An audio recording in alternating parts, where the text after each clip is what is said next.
Char lang!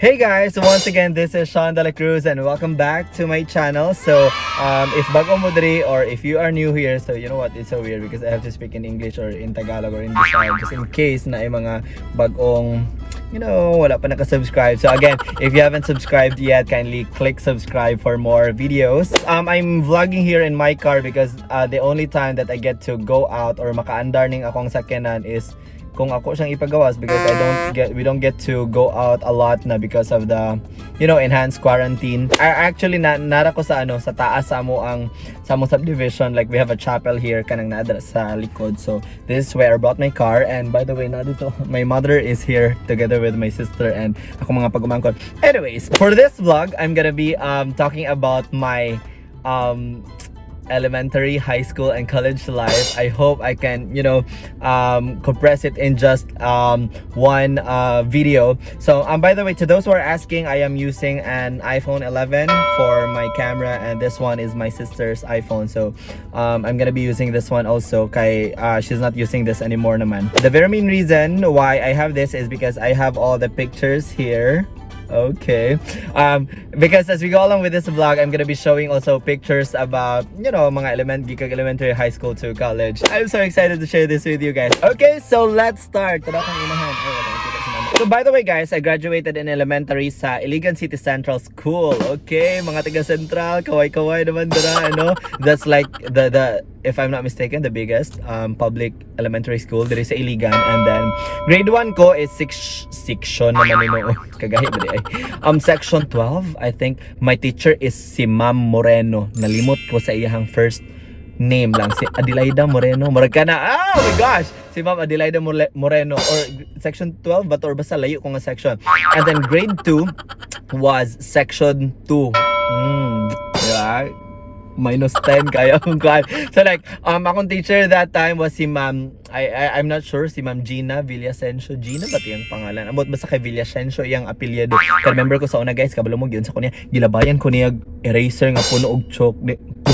Anak mo gito sa ko kanang ni aso din ang chalk ba kay tungod lagi sa kong katabian tanawa karon na vlogger ko, di ba? Na host pa ko.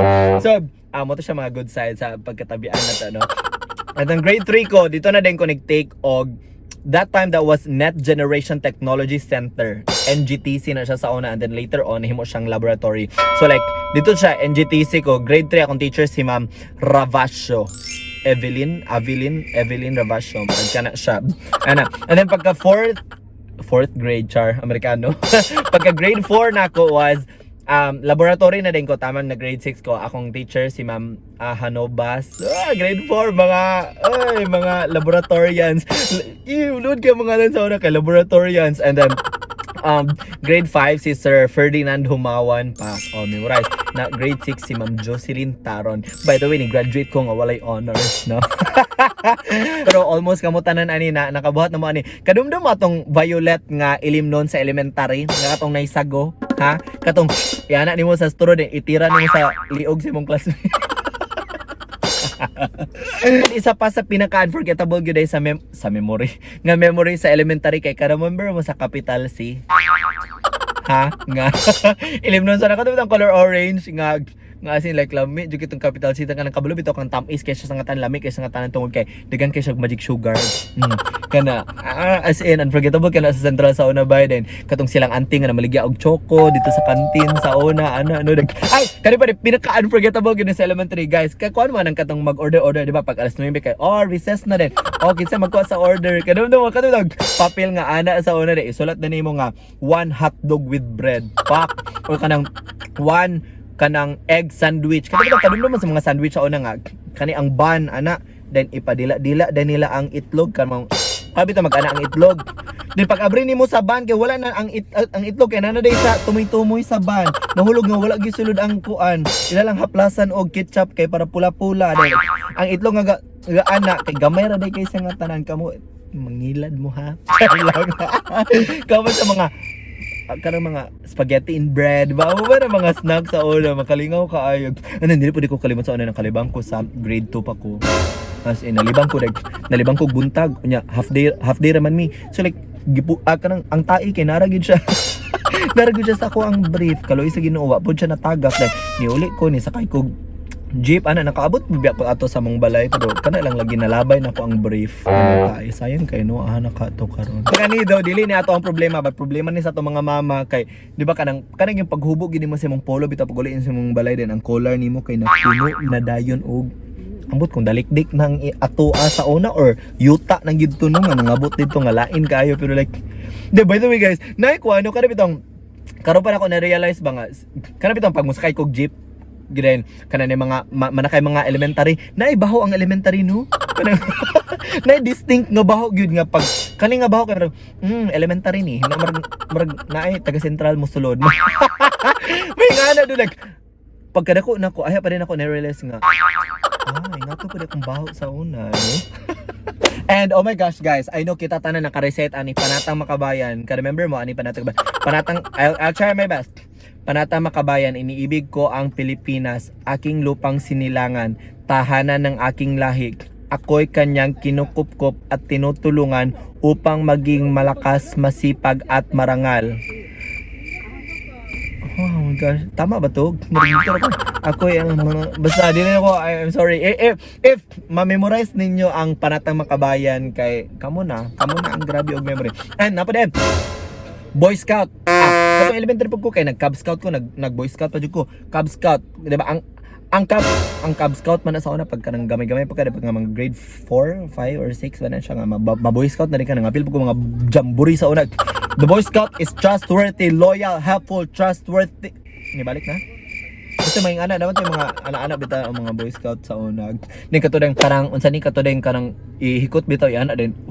Yana din mo ang kabaw sa napay ko mga piso na ilang gipang kuluran mga amaw. Nang inyo nang gikuluran ang piso pero di mo kay tuno kay na may pink nga piso, na yellow nga piso, na may blue nga piso.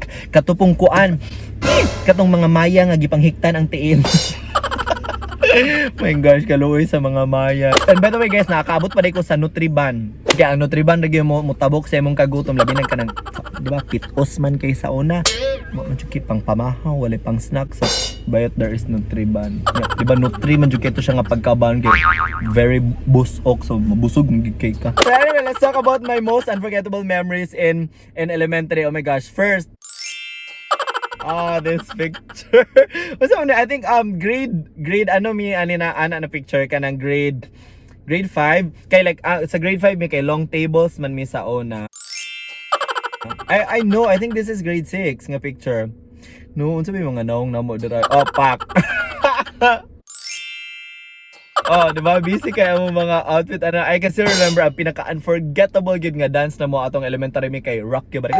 Rock your body like taekwondo and the minded ka ni kina bambo. Di ba? Hoy, mga tulo kong laway.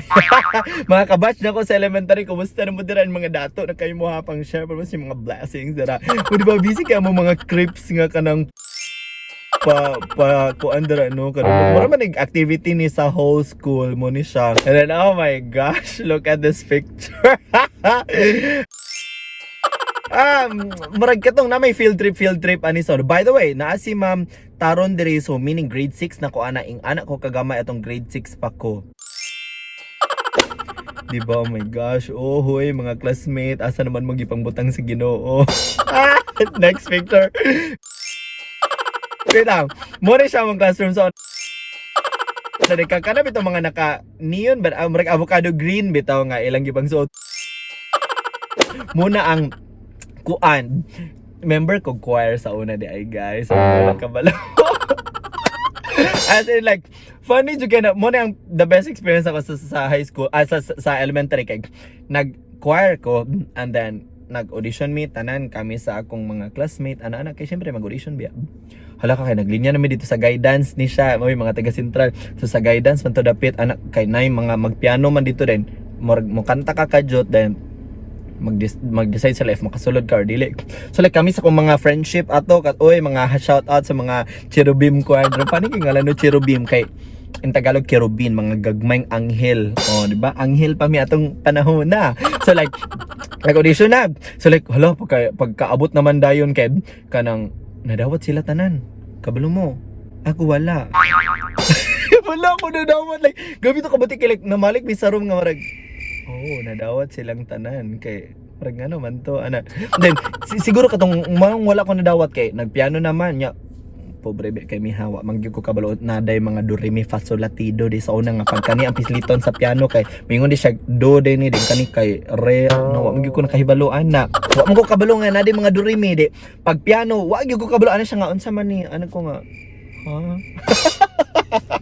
so like wala gyud ko kabalo sa mga do re mi so like na out ko so like ako mga friendship kay nadawat na sila kay oh my gosh so like guys kapila ko nag-audition man gyud ato para madawat lang ko din finally katong di lang ko ka-remember sa bang DTS basta kay na nadawat ko na pagsulod na ko kay ay, bayot alto man gyud ko sa una as in Lord yung kaya mong role sa una kay mo di ko kadumdum sa mga gipang kanta pero like for example kani nga kanta ni amorang kanta kay usahay magamahay ako nganong nabuhi pa ning kalibutan. Basta mga ngana mong role na gano'n.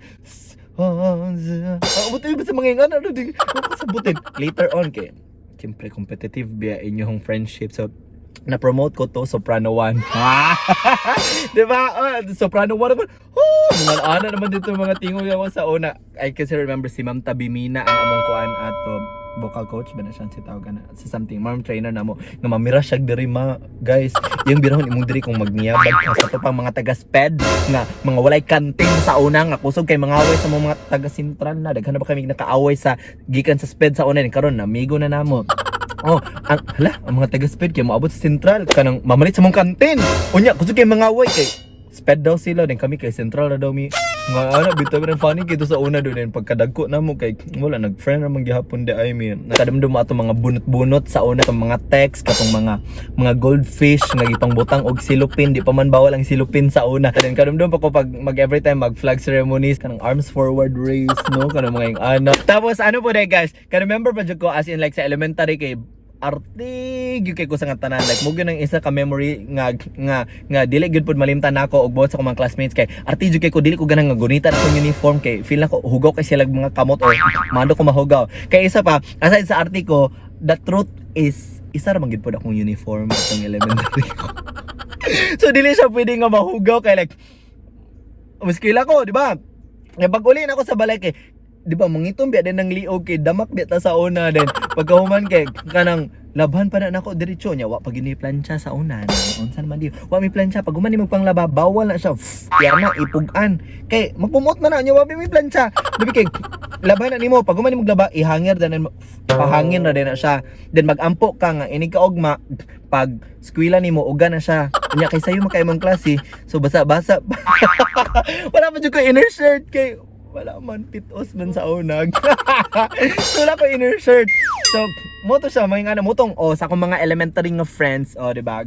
O classmates motong di ko gana aside sa arte ko kay di ko gana mahugaw isa ra gyud akong uniform ato guys.